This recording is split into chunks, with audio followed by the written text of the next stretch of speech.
नमस्कार। इस वक्त मौजूद है बड़े जनपद में और आज यहाँ पर हज़ारों की संख्या में लोग जो है दूर दूर से आने वाले थे, लेकिन आज यहाँ पर सैकड़ों की संख्या में लोग मौजूद हुए हैं। रावत समाज से लोग यहाँ पर आए हुए हैं। विकास सम्मेलन यहाँ पर सम्मेलन में लोग उपस्थित हुए हैं। तमाम जो लोग हैं कहीं ना कहीं अपने जिले से उत्तर प्रदेश के कई जनपदों से यहाँ पर जो लोग आए हुए हैं अपने समाज को आज किस तरीके से बढ़ाया जाए, समाज को किस तरीके से मजबूत किया जाए, रावत समाज को इसको मजबूत करने के लिए तमाम अन्य जनपदों से लाए हैं और बिहार से भी लोग आए हुए हैं। आज हमारे साथ यहाँ पर बात करने के लिए राष्ट्रीय अध्यक्ष तेज बहादुर रावत जी, जिनके संघर्षों से यह संगठन तैयार हुआ है और इनकी वजह से आज इस बड़े जनपद में ये जो भीड़ दिख रही है, सैकड़ों की संख्या में भीड़ इनकी वजह दिख रही है। तो सबसे पहले आपसे ये जानना चाहेंगे कि विकास मंच जो बना है इसका उद्देश्य क्या है? इसका उद्देश्य है समाज को आगे बढ़ाना और बच्चे को शिक्षित करना, यही हम लोग का उद्देश्य है। आज सैकड़ों की संख्या में आज सम्मेलन में यहाँ पर लोग उपस्थित हुए हैं।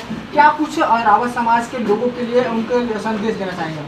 रावत समाज के लिए मैं यही संदेश देना चाहूँगा कि वो लोग एकजुट होकर के कार्य करें। हम उन लोगों के लिए ये संगठन हमेशा तैयार रहेगा और शिक्षित, संगठित और संघर्ष और राजनीतिक क्षेत्र में भी भागीदारी आजमाने का हम लोग काम करेंगे। वर्तमान समय में जिस तरीके से आज़ादी को 75 साल से अधिक हो चुके हैं, रावत समाज जो है आज किस पैदान पर खड़ा हुआ है? आज़ादी के 75 साल बाद भी जो बाबा साहब का सपना था कि हर एक व्यक्ति, देश का जो हर एक व्यक्ति है समानता से जिएगा, समान अधिकार, समान जगह पर अपने अधिकारों को पाएगा, कि रावत समाज कहाँ पर आ पा रहे हैं इस समय? अभी रावत समाज पहले तो 0 पॉइंट पर था, अब रावत समाज कुछ पहले से विकास किया है, आगे विकास करेगा।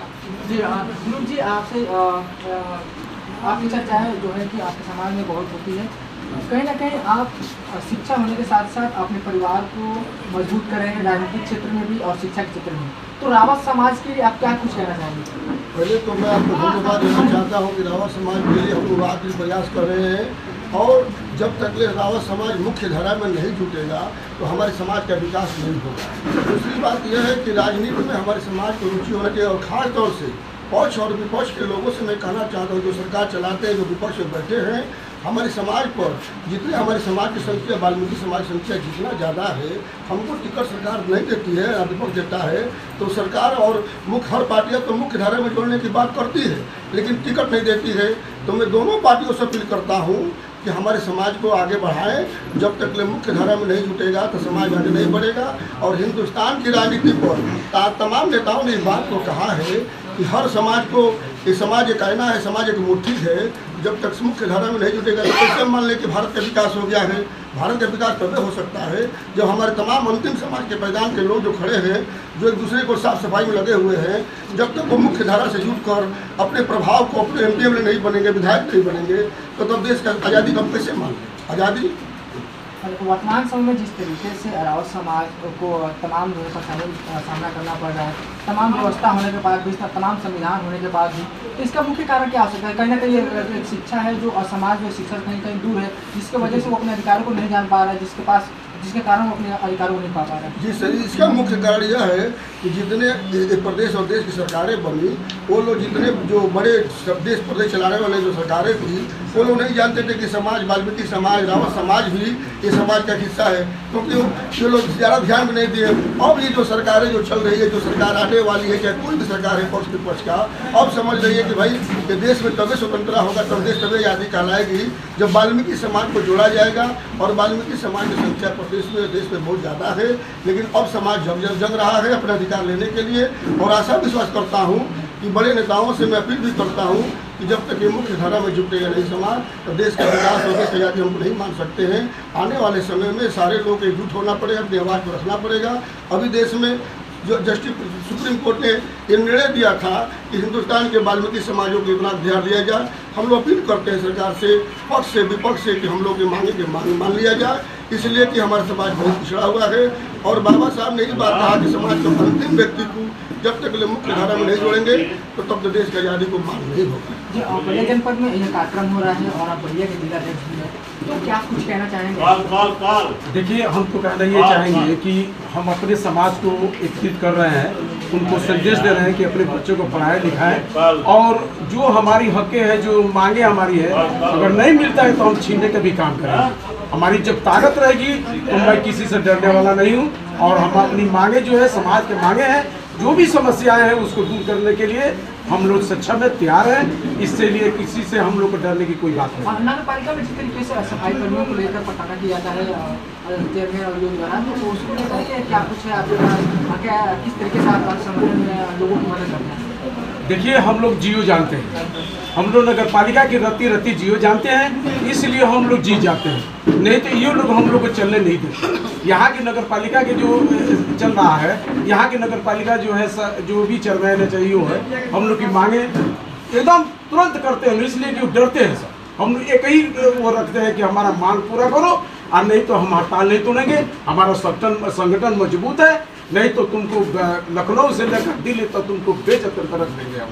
तो हमारी संगठन में इतना ताकत है, हमारे रावत बिरादर में इतनी ताकत है, और इसीलिए हम लोग आज एकत्रित कर समाज को जुटा रहे हैं कि एक मंच पर आकर एक लड़ाई लड़े, उसका हक ले और उसका हक आप मांग लें।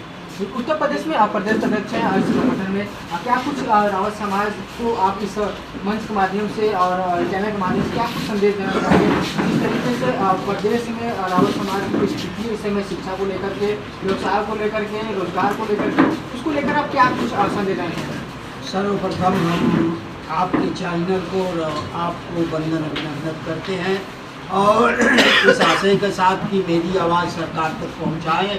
और सरकार से मेरा यह अनुरोध है कि मेरे बच्चों को वजीफा नहीं मिल रहा है, मेरे बच्चों को अच्छी शिक्षा नहीं मिल रही है, सारी समस्याएं हमारे बच्चों के पढ़ने के लिए कोई ऐसा साधन नहीं बना है, हमारे बच्चों का एडमिशन नहीं हो पा रहा है।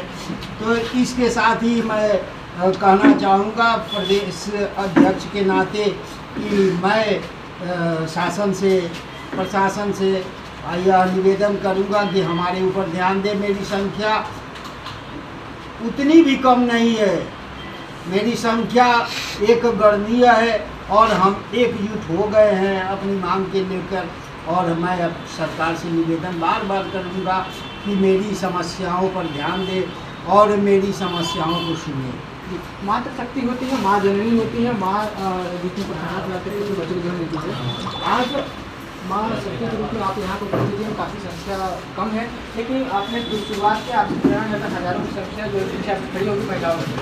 आज किस स्तर पर से आप चर्चा में क्या कुछ आपका नाम है? मैं जीसा देवी सैयद राजा जिला चंदौली से आई हूँ। रावत समाज के महिलाओं को लिए आप क्या कहना चाहेंगे?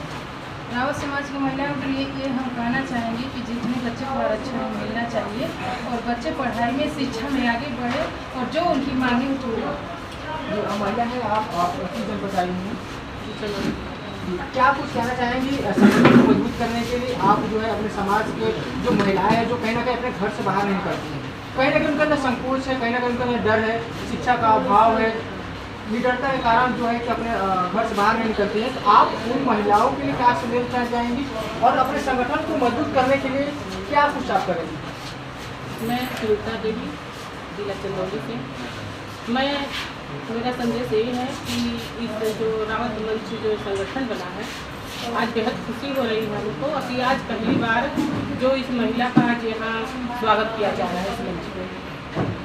और ये जो हमारा महिला मंच है और साथ में जो सारे हैं अधिकारी, इन लोग का भी आभार व्यक्त करती हूँ। साथ में जो आज इन लोग का ये संदेश देना चाह रही हूँ कि जो संविधान के माध्यम जो संविधान बनाया और जो शिक्षा का देवी जो सावित्रीबाई फुले की आज चर्चा हो रही है, तो उस ज्ञान को मैं अपने बहनों के बीच में घर घर में पहुंचाना चाहती हूँ कि अपने संविधान को, अपने बच्चों को ज्ञान दीजिए संविधान का, पढ़े कि हमारा शिक्षा कहाँ से शुरू हुआ, क्यों शुरू हुआ, किसने शुरू किया, किस लिए शुरू किया। यही मेरा सोच है, ताकि हम जब तक हमारा समाज पढ़ेगा नहीं तब तक आगे नहीं बढ़ेगा। हमारी बहनें जब तक अपने बच्चों को शिक्षा नहीं देंगी तब तक हमारे बच्चे पढ़ेंगे नहीं, तब तक अपने अधिकार को मांगेंगे नहीं, सरकार से मांग नहीं करेंगे। जब जिस दिन पढ़ाई करेंगे, जिस दिन शिक्षा करेंगे, उस दिन अपने अधिकार को मांगेंगे, सरकार से मांगेंगे कि हमारा अधिकार चाहिए। बहुत बहुत धन्यवाद। आज आपने सुना कि यहाँ पर विकास सम्मेलन में रावत समाज से जो सैकड़ों की संख्या में लोग उपस्थित हुए हैं, तमाम पदाधिकारी जो मौजूद हुए हैं, इनकी बस एक सोच है कि कैसे जो पिछड़ा राउत समाज है, जब कहीं ना कहीं रोजगार के क्षेत्र में गांव में कहीं ना कहीं उनका शोषण होता है, कहीं ना कहीं उनके साथ जो प्रताड़ना किया जाता है, उसको कैसे मजबूत किया जाए और रावत समाज के संगठन से जोड़ करके उनको न्याय दिलाया जाए, ताकि इस रावत समाज के जो लोग हैं उनके साथ कहीं भी प्रताड़ना न हो सके।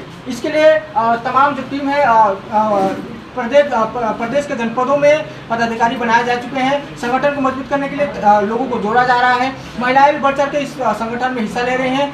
आज इस देश में जब तक संगठन कोई नहीं होगा तब तक भी किसी व्यक्ति का न्याय नहीं मिल पाएगा। संगठन एक ऐसी चीज़ है जिससे संगठन के बल पर आप सरकार से कुछ भी आप मांग को पूरा करवा सकते हैं। फिर आप अपने नेशनल तक न्यूज़ से हरिवंश।